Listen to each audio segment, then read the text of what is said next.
Assalamualaikum warahmatullahi wabarakatuh. Saudara-saudaraku sebangsa dan setanah air, silaturahmi para mursyid Thorekoh se-Indonesia bersama PBNU yang berlangsung tanggal 19 kemarin dan diakhiri tadi jam 9 di Surabaya menghasilkan beberapa keputusan penting terkait dengan reorganisasi Jatman. Ada yang dipublis dan ada yang tidak dipublis. Yang dipublis ada 3 poin.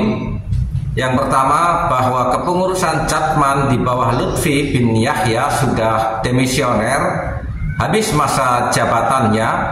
Secara otomatis maka ini kewenangan Jatman sebagai badan otonom NU beralih kepada pengurus besar Nahdlatul Ulama. Yang kedua, mengusulkan kepada PBNU untuk menyelenggarakan muktamar Jatman paling lambat 1 bulan ke depan dan mengusulkan tempatnya di Semarang, bukan di Pekalongan. Ada hal yang tidak dipublis tapi itu menjadi perbincangan dan aspirasi para mursyid Thorekoh se-Indonesia menghendaki Romo Kiai Haji Halwani untuk tampil ke depan pada saatnya memimpin Jatman sebagai rois. Yang kedua, struktur kepengurusan di Jatman harus dikembalikan kepada sebagaimana asalnya yang telah dirubah oleh Habib Lutfi dengan adanya Majlisul Ifta. Ini jelas istilah yang tidak pernah dipakai di dalam kalangan ahlu sunnah wal jamaah, apalagi di kalangan ahli Thorekoh. Karena kita mengambil paradigma tentang qaulul ulama, ittifaqul ulama atau ijma'ul ulama, bukan fatwa sebagaimana orang-orang Syiah ataupun orang-orang Mu'tazilah.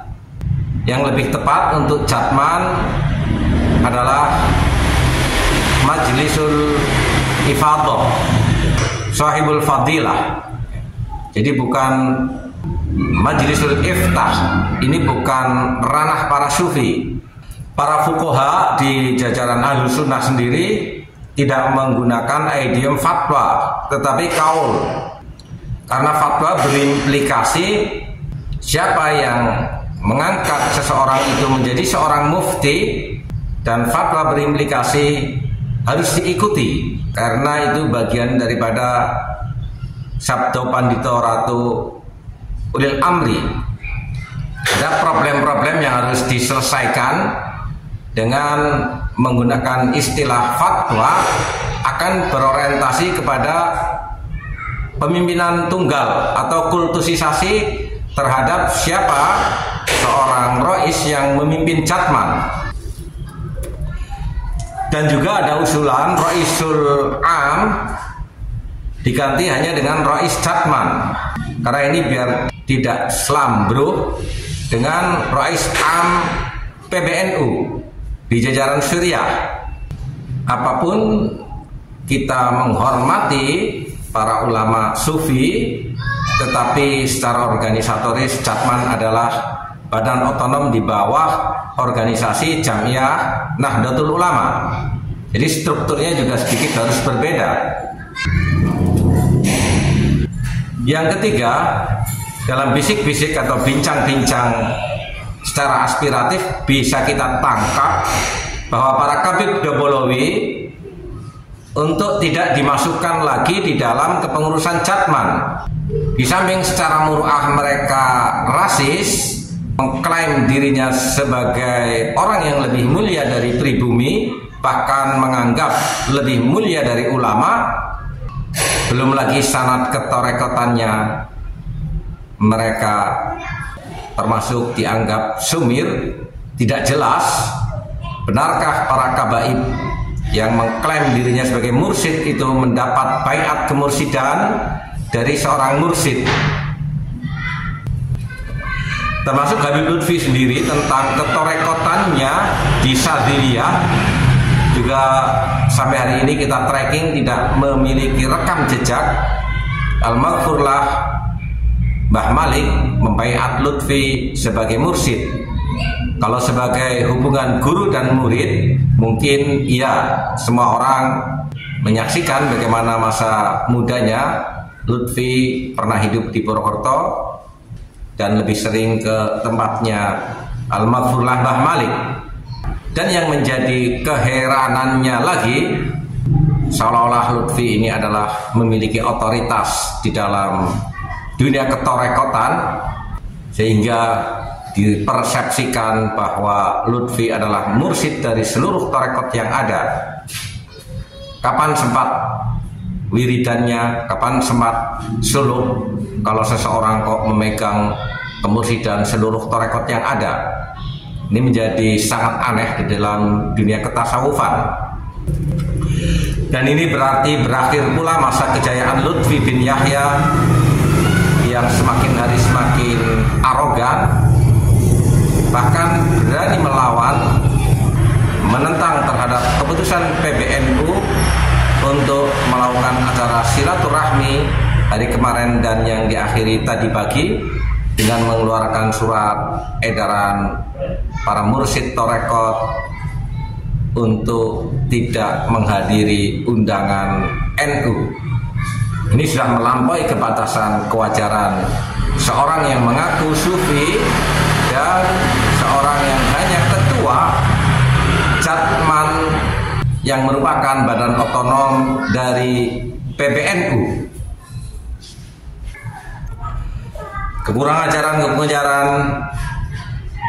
merubah sejarah NU seolah-olah kakeknya yang memiliki inisiasi di dalam pendirian Jamiah Nahdlatul Ulama. Lebih kurang ajar lagi menarasikan bahwa Hadratus Syekh Haji Hasyim Asy'ari ngajinya ke kakek Lutfi setiap selapanan bersama Raja Hamengkubuwono ke-9, Raja Mataram. Ini adalah jelas kebohongan, kedustaan yang tidak akan pernah dilakukan oleh seorang sufi. Masa kejayaan Lutfi bin Yahya sudah berakhir. Toh dia sebenarnya kelihatan mulia, tidak lepas juga dari bagaimana orang-orang menganggapnya sebagai orang NU, sehingga dimuliakan oleh masyarakat, tetapi ternyata melakukan kekurang ajaran, bahkan merubah nasab gurunya sendiri, Mbah Malik bin Ilyas yang bin Yahyakan, merubah makam-makam dan menjadi inisiasi terhadap adanya makam-makam palsu yang pada hari ini sudah terbongkar oleh Laskar Sabilillah dan komponen yang lain. Seluruh masyarakat pada hari ini melakukan perlawanan yang sejatinya kalau dia orang baik tidak akan terjadi. Selamat untuk kiai-kiai pribumi kembali ke habitatnya, menunjukkan jati dirinya yang selama ini terhegemoni oleh keberadaan Lutfi bin Yahya. Bagi para mukibin, bagi para orang-orang yang pernah berbaiat kepada Lutfi bin Yahya, silakan mencari mursyid kiai-kiai Nusantara yang sangat mumpuni, atau kalau masih mau mengamalkan auratnya dijadikan sebagai aurat biasa, bukan menjadi bagian daripada suluk torekot yang ternyata di dalam suluk ketorekotan Lutfi bin Yahya banyak masalah. Bersiaplah. Wal afu minkum. Wassalamualaikum warahmatullahi wabarakatuh.